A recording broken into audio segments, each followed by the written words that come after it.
I still don't know how to begin this confession, because even saying it out loud makes my chest tighten. But maybe that's why I need to tell it, because silence has been eating me alive for years. People think betrayal is always loud, full of shouting and broken promises.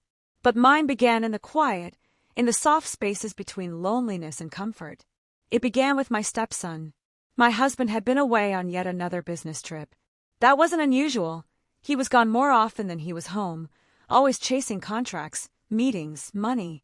I had grown used to the emptiness of our house, to dinners eaten alone, to falling asleep with only the sound of rain outside my window. But getting used to it doesn't mean I didn't ache. That night, I poured myself a glass of wine, telling myself it was just to relax. But deep down, I knew I was restless. Something inside me felt like it was unraveling, like I was carrying a secret I didn't even have words for yet. Then he walked in. My stepson. A man now, taller than his father, broad-shouldered, with a quiet confidence that both comforted and unsettled me. I still sometimes pictured him as the boy who used to cling to me whenever his dad was gone. Back then, I was the one who tucked him in, who made sure he didn't feel the weight of abandonment. Somewhere along the years, that bond had grown stronger than I realized, maybe stronger than it should have. He sat down beside me on the couch. Too close. The faintest smile played on his lips, the kind that wasn't forced, the kind that made my chest tighten. His shoulder brushed mine, and though it was the simplest touch, I felt my pulse stumble. We talked about nothing at first. The rain, the silence of the house, how strange it felt with his father always gone. But beneath those words, something heavier lingered. Something I didn't want to name. When his hand brushed against mine on the couch, I told myself it was an accident. But when he didn't pull away, neither did I. I should have pulled my hand back. I should have laughed it off, pretended I didn't notice, created space between us. But I didn't. The warmth of his skin against mine sent a shiver up my arm. I tried to steady my breath, tried to remind myself who he was to me. But then he turned his head, and our eyes met. For a moment, the silence was deafening. "You look tired," he said softly, his voice low enough that it almost blended with the sound of the rain. I swallowed hard. "It's been a long week." He nodded, his thumb brushing lightly against my hand as though it belonged there.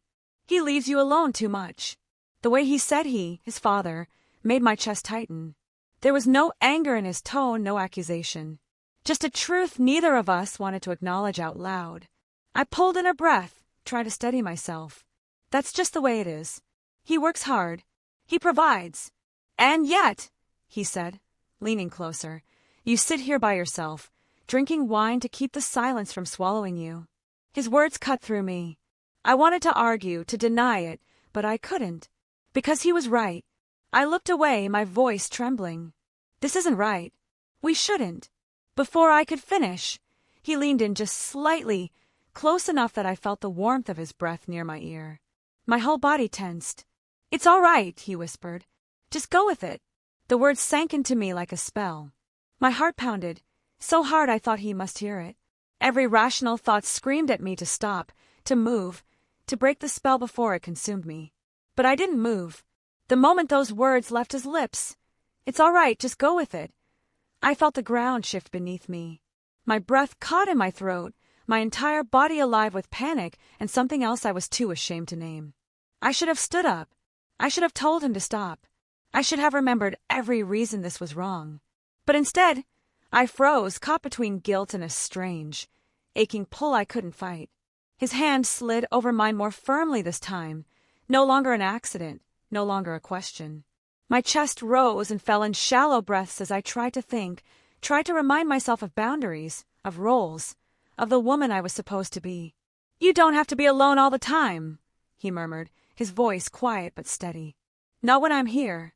My heart clenched. The loneliness I had buried for years seemed to rise all at once, crashing into me with the weight of every empty night, every unanswered need, every moment I had felt invisible in my own marriage. I turned to him, ready to push him away, but when my eyes met his, I saw something that stopped me cold. An intensity, yes, but also a softness. A tenderness that made my defenses crumble. "This isn't right," I whispered, my voice shaking. "We can't."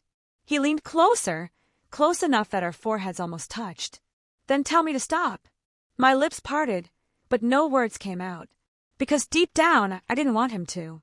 The rain outside grew louder, pounding against the windows as if echoing the storm inside me.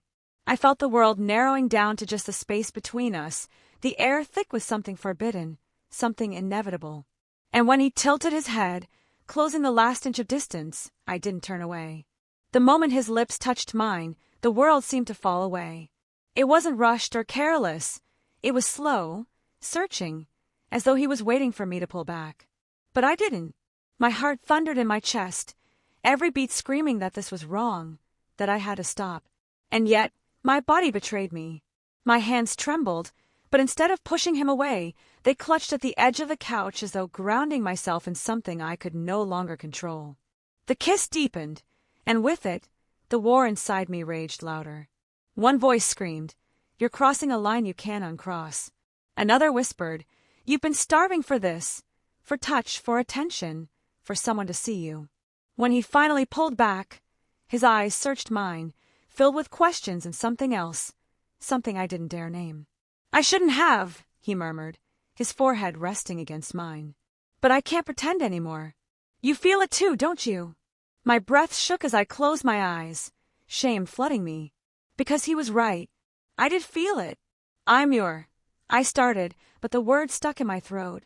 The label between us, the one that should have stopped everything, suddenly felt fragile, almost meaningless against the heat of what had just happened.